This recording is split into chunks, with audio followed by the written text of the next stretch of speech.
Hey, who the hell's this guy? Sorry. Is he on your roster? Yeah, of course he is. He wasn't feeling well earlier, so I couldn't play him. This guy... A battleship. 16-inch guns. Not according to birth certificate.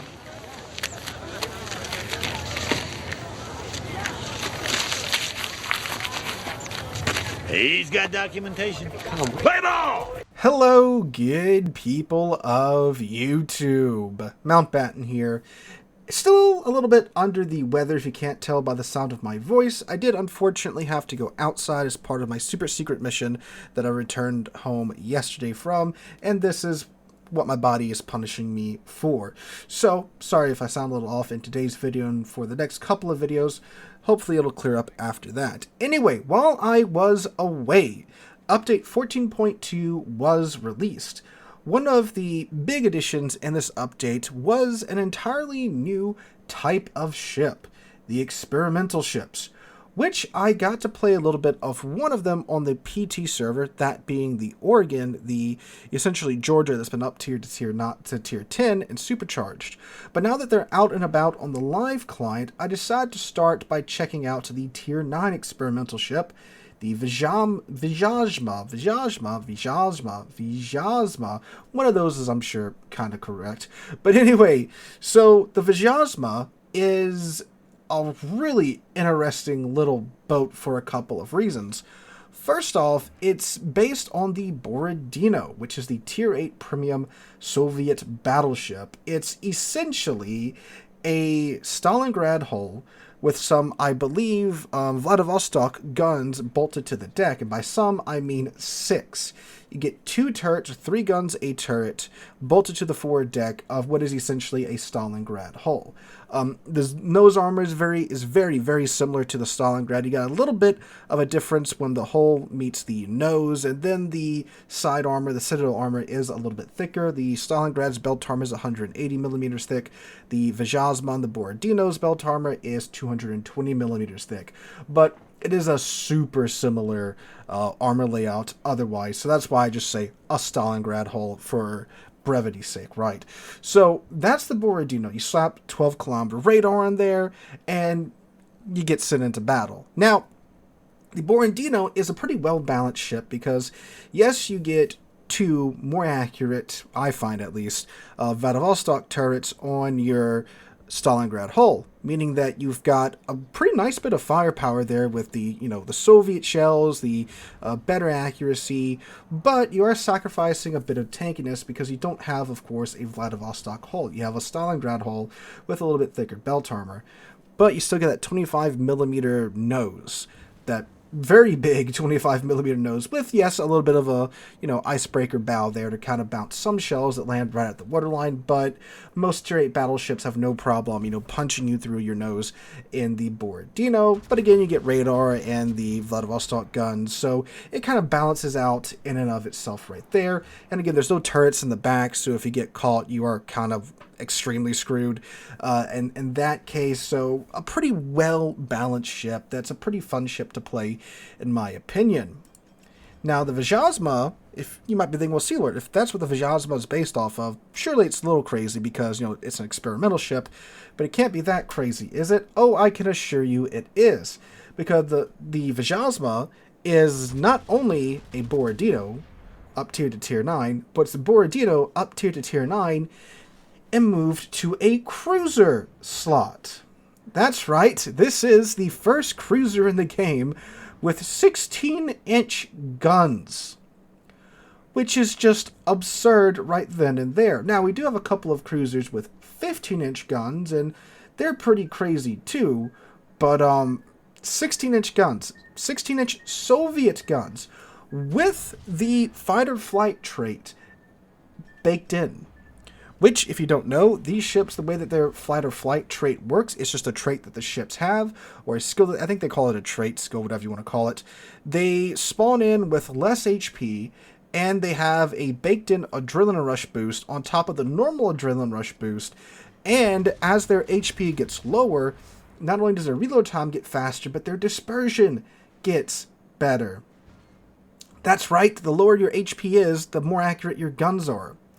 So, you have more accurate Borodino guns in a cruiser hull, with the ability to swap over to a burst fire mode that gives you shells that have, wait for it, better ricochet angles and better, it's just so funny, better ballistics, better penetration, better ricochet angles, and a shortened shell fuse time, which means you won't overpin as much as you normally would if you hype those shells up as fast as, as much as you normally would without the fuse time, right?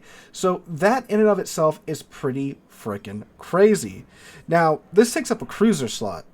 All right, and you have pretty close armor to battleship armor here because it still has a 220 millimeter belt armor that the Borodino has. Doesn't get the 180 millimeter armor that Stalingrad has, and it's pretty nuts. I can tell you that from playing it because this thing can get top tiered, right? Because it is a tier 9, and my God, when you are in a top tier match in the Vyazma, it's insane. Because the Vyazma can just go through the nose of all the tier 7 battleships because it's got 16-inch guns. You have the burst fire mode that, I mean, my God, at that point, you're just removing half of their HP, it seems, from just about pretty much any angle. God forbid you actually sell broadside to this thing in a tier 7 battleship, and it bullies tier 8 battleships as well. And keep in mind, I'm talking about battleships. This thing is in a cruiser slot. And it's tankier than most of the tier 8 and tier 7 battleships it can see, which is just utterly insane. Now, thankfully, they did remove the radar consumable from it, so you don't have a choice of that anymore. You have a choice of Hydro or DFAA, so obviously you're going to take Hydro because it's actually useful, until they add in the additional consumable where you, don't care about torpedo damage anymore, if that makes it into full release.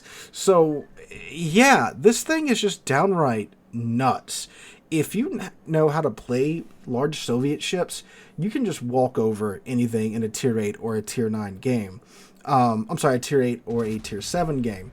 Now, when it is in a tier 9 game or a tier 10 game, and by tier 9 game, I mean, straight tier 9, very little tier 8 ships, and obviously, tier 10 game, it's, mostly tier 10 ships.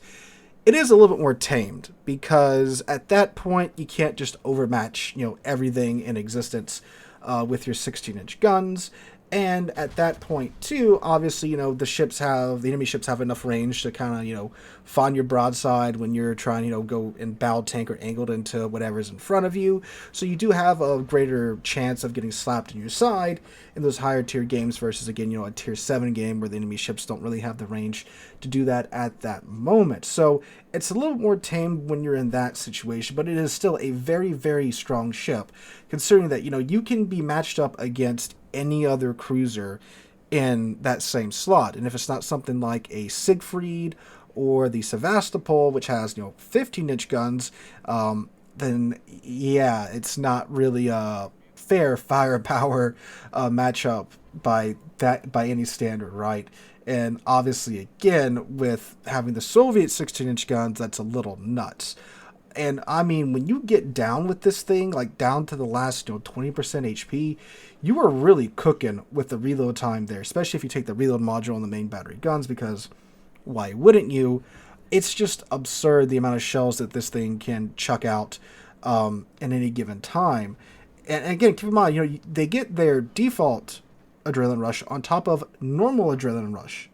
So by default, when you spawn in, you've got like a 22-second reload time on these guns, which is just absurd. Keep in mind, again, six 16-inch guns at tier 9. That's just kind of silly, right?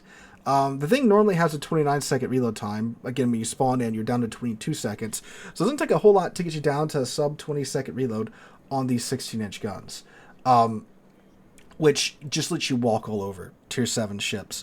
I'm talking mostly about tier 7 battleships, let alone tier 7 cruisers.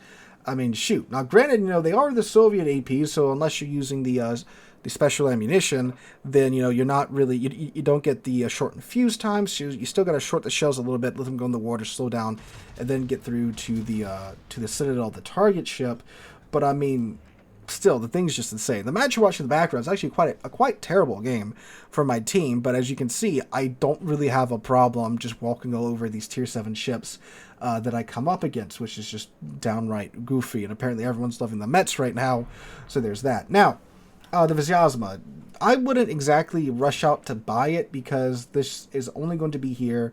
Her and the other experimental ships are only going to be here, I believe, until update 14.7? 14.7, 14.6, 14.5. I think 14.7 is when they are planning on removing these ships. So you've got a little bit of time to play with them, but they're not going to be in the game on a permanent basis. So I wouldn't go and throw money at them. You can unlock them by just grinding through the event for free. Will they be here on a more permanent basis? Who knows?